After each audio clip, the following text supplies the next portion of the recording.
మీరు సిస్టంలో భక్తుడు వచ్చినటువంటి వాళ్ళందరికీ భోజనం పెడితే ప్రాబ్లమా మీకు అంటే డబ్బులు దానికి ఎంత అవుతాయి అన్నారు. అప్పుడు నేను లెక్క తీపిచ్చా.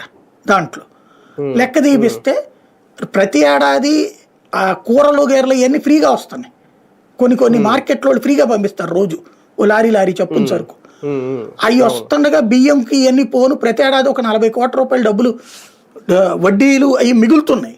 మళ్ళీ డిపాజిట్లు చేస్తున్నారు. ఎందుకు ఇట్లాగా? దాని బదులు పెట్టచ్చు కదా అన్నటువంటి పాయింట్ నేను రైట్ చేశా. టోకెన్స్ ఎందుకు ఉండాలి అన్నటువంటి. ఫస్ట్ నాతో ఆర్గ్యూ చేశారు వాళ్ళు, నువ్వు అట్టాగే ఆలోచిస్తావు ఇదంటే నేను ఇదే పాయింటే రైట్ చేశా.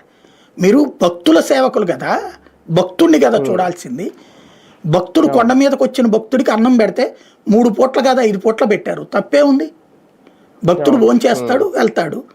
నువ్వు ఒక రోజు లేట్ అయ్యింది భక్తుడు అక్కడే ఉండాల్సి వచ్చింది అంటే తప్పు నీది కదా.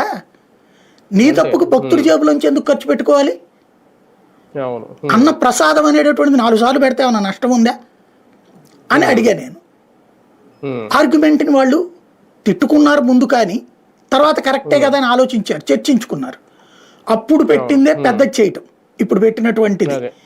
అప్పుడు పెట్టిందే టోకెన్ సిస్టమ్ రద్దు చేశారు. రద్దు చేశారు టోకెన్ సిస్టమ్. ఇవాళ టోకెన్ లేదు కదా. ఇది నా వల్లన జరిగిందని నాకు తృప్తి. నేను అన్నదానానికి